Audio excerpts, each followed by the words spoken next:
dalam suatu kondisi yang membuatnya tidak nyaman dalam konteks apapun. Dampak psikologis ini juga biasa disebut dengan evil act.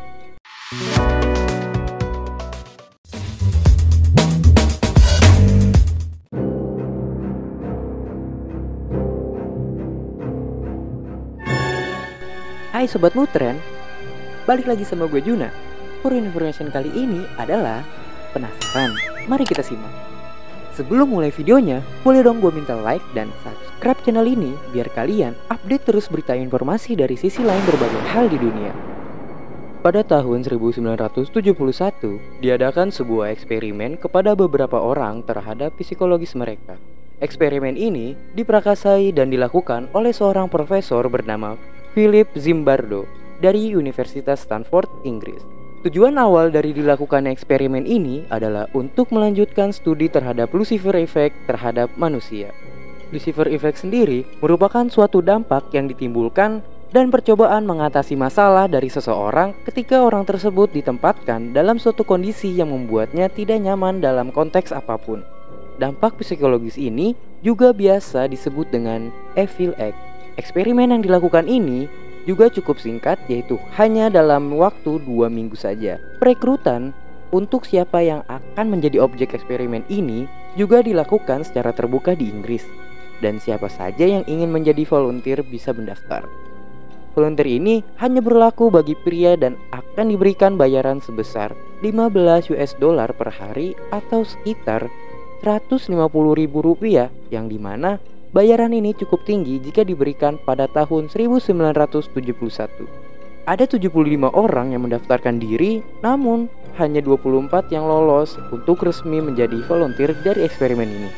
Lokasi eksperimen adalah sebuah basement di bawah Universitas Stanford yang direnovasi dan dibuat semirip mungkin dengan sebuah penjara.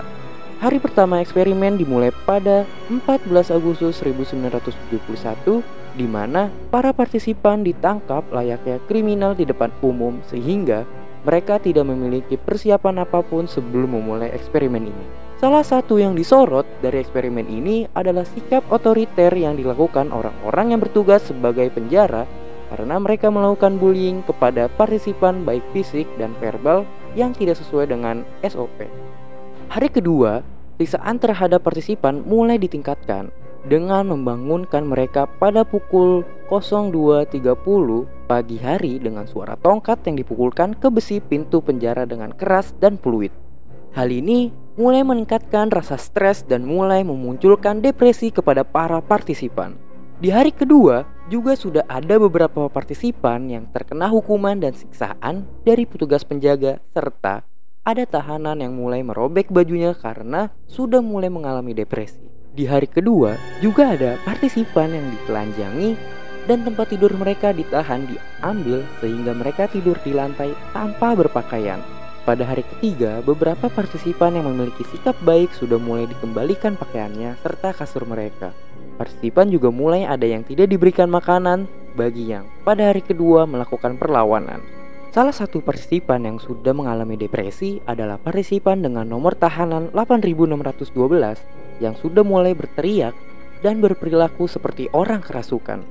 Akhirnya, psikolog yang bertugas memutuskan untuk membebaskan tahanan 8612 ini agar tidak memperparah depresi yang dialaminya. Hari keempat, para partisipan mulai bersikap kooperatif agar tidak mendapatkan hukuman dan malah mendapatkan reward dari petugas penjara. Zimbardo juga mengajak seseorang pendeta yang juga psikolog untuk mengobrol dengan seluruh partisipan tersebut dan menilai seberapa mereka merasakan dan mendalami sebagai seorang tahanan. Pada hari ini, penjaga tahanan meminta seluruh tahanan untuk terus meneriaki salah satu tahanan dengan nomor 819 bahwa dia adalah penyebab seluruh tahanan dihukum. Akibatnya, tahanan nomor 819 tersebut mengalami depresi.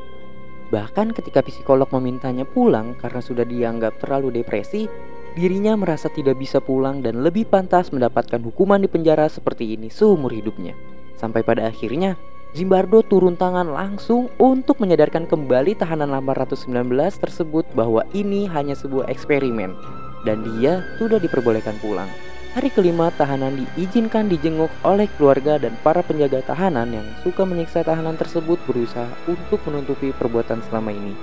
Namun para tahanan malah memanfaatkan kesempatan ini untuk kabur secara bersama-sama. Zimbardo yang mengetahui rencana mereka ini akhirnya memutuskan meminta bantuan kepolisian sungguhan untuk menjaga seluruh tahanan agar tetap aman di dalam penjara selama kunjungan keluarga berlangsung sampai proses eksperimen selesai. Pada hari ke-6 eksperimen, ada seorang peneliti dari Stanford juga yang bernama Christina Maslach menyatakan bahwa penelitian ini sudah keluar dari batas dan harus segera dihentikan. Christina juga sudah melihat langsung penyiksaan dari penjaga tahanan terhadap seluruh tahanan.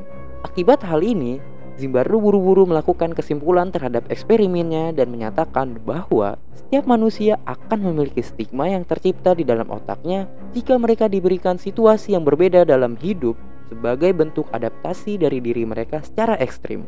Hal itu dapat dilihat dari sukarelawan yang menjadi penjaga tahanan dan tahanan itu sendiri, di mana mereka masing-masing merasakan bahwa diri mereka bukan menjalankan peran namun sungguh terjadi di hidup mereka. Pada hari ke-6 itu juga, seluruh sukarelawan dibubarkan. Dan pada hari ke-7, seluruh bangunan dikembalikan seperti semula menjadi basement kembali. Namun Zimbardo menemukan sebuah tulisan dari tahanan 416.